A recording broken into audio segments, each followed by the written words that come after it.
Salam saudara-saudara yang sangat terkasih dalam Tuhan. Selamat siang hari ini. Kita akan belajar bersama mengenai metode-metode penafsiran atau lebih kepada yang biasa kita kenal kata hermeneutik atau hermeneutika. Namun metode atau teori yang hendak kita bahas pada saat ini adalah teori yang dikemukakan oleh seorang filsuf dari Jerman, yang dimana saat ini dia adalah seorang filsuf yang terpopuler dan juga terkenal di seluruh kalangan masyarakat. Nah, jadi sebelum lanjut saya akan membacakan biografi dari seorang filsuf yang dimana teorinya kita akan bahas bersama-sama pada saat ini. Jadi teori ini adalah teori yang dikemukakan oleh seorang filsuf yang bernama Jürgen Habermas. Nah, dia merupakan seorang filsuf dan teoritis sosial yang paling berpengaruh pada saat ini. Jadi dia adalah seorang filsuf yang paling berpengaruh saat ini. Ia dilahirkan di kota Düsseldorf, Jerman pada tanggal 18 Juni 1927. Jadi dia lahir di Jerman pada tanggal 18 Juni 1927. Nah, seorang anak dari keluarga kelas menengah yang agak tradisional, sang ayah pernah menjabat sebagai direktur kamar dagang di kota kelahirannya. Jadi singkat cerita, pada usianya yang ke-25 tahun, Jürgen Habermas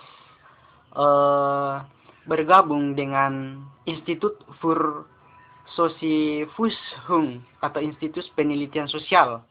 Nah, di Frankfurt yang biasa disebut dengan masa Frankfurt, dan Jürgen Habermas terlibat aktif dalam mempopulerkan megaproyek teori kritis atau kritis teoris.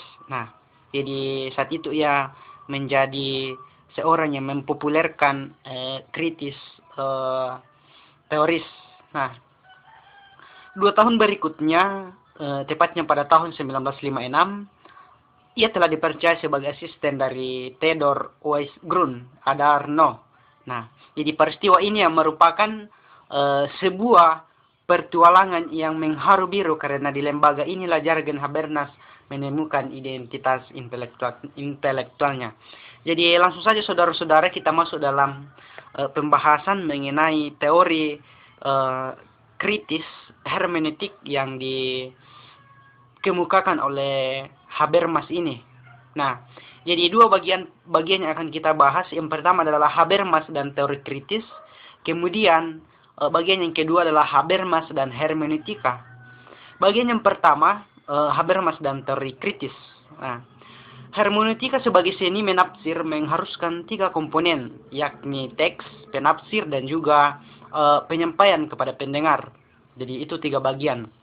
Nah, menurut Jürgen Habermas, hermeneutika bertujuan membongkar motif-motif tersembunyi dan kepentingan terselubung yang menelatar belakangi lahirnya sebuah teks. Nah, selain itu, Habermas juga lebih kepada mengapresiasi hermeneutika pada luar kebahasaan, yaitu hubungan individu atau masyarakat dengan lainnya. Jadi itu adalah bagian-bagian pertama. Kemudian pandangan Jürgen Habermas mengenai hermeneutika terletak pada karakter yang khas aliran Frankfurt, yaitu kritis. Nah, kita harus garis bawahi karakter yang khas atau aliran yang kritis. Nah, selain dari kritis, lebih komunikatif. Artinya mencoba membawa teori kritisnya ke dalam tindakan yang komunikatif. Tindakan yang komunikatif dalam usaha melakukan perubahan sosial. Jadi tindakan komunikatif yang berusaha dalam tindakan perubahan sosial. Nah, paradigma ini lebih mengedepankan adanya hubungan intersubjek. Jadi mungkin saja saudara-saudara dan teman-teman sudah mengetahui apa ini maksud dengan intersubjek. Ya, sebagai generasi kedua masa Frankfurt, Habermas berupaya mengatasi kebuntuan dan merekonstruksi ulang bangunan pemikiran yang telah dibangun oleh generasi pertamanya. Nah, Mazhab ini dikenal dengan teori kritisnya. Teori sebenarnya dirumuskan oleh Horkheimer. Secara sederhana, teori ini dapat diartikan sebagai rumusan konsep yang diarahkan untuk menguji kembali konsepsi pengetahuan sosial yang sudah mapan pada waktu itu. Jadi ini diarahkan untuk menguji kembali konsepsi pengetahuan sosial yang sudah mapan pada saat itu. Nah, kelompok mapan ini tidak lain adalah aliran positivistik, kapasitistik dengan topangan metode-metode tradisionalnya dan bahkan di dalam kelompok sosialis itu sendiri. Nah, kondisi sosial seperti itu perlu ditelaah kembali karena dalam dataran realitasnya mereka tidak mampu lagi menjawab problem dan tantangan yang dihadapi masyarakat pada waktu itu. Nah, untuk menjalankan kembali kemacetan pemikiran dan program tersebut, Habermas mencoba berusaha membangun kembali kerangka epistemologi dan metodologis pemikiran para pendahulunya dengan paradigma baru. Nah, paradigma ini dimaksudkan untuk dapat mendapatkan metodologi kritis atas pemikiran pendahulunya. Jadi itu yang dilakukan oleh Habermas, saudara-saudara. Salah satu sasaran kritik Habermas adalah pemikiran dialektika Hegel. Nah, bagi Habermas, dialektika yang ditawarkan Hegel belum sepenuhnya memadai karena itu baru sebatas teori dan pemahamannya saja. Nah, dialektik Hegel masih melangit dan belum punya kaki filsafat dialektik Hegel ini. Jadi itu yang diberantas oleh Habermas ini. Menyatakan bahwa proses sejarah itu tidak lain merupakan perkembangan terus-menerus dari apa yang disebut dengan idea. Oleh sebab itu bagi Hegel cita pikiran lebih penting daripada materi. Nah, teori dialektik ini kemudian dikritik dengan dialektika Marx dan diberi kaki supaya dapat membumi. Nah, itu yang bagian pertama, saudara-saudara. Kemudian bagian yang kedua adalah Habermas dan hermeneutika. Nah, secara etimologi, hermeneutika berasal dari bahasa Yunani hermeneuin yang berarti menafsirkan. Maka kata benda hermenia secara harfiah dapat diartikan penafsiran atau interpretasi. Sedangkan secara terminologis, hermeneutika berarti proses mengubah suatu atau situasi ketidakpengetahuan menjadi ketahuan atau mengerti walaupun gagasan-gagasan Habermas tidak berpusat pada hermeneutik. Namun gagasan-gagasan itu mendukung pustaka hermeneutik, bahkan karya-karya pun tidak secara khusus membicarakan hermeneutik sebagai gagasan tunggalnya.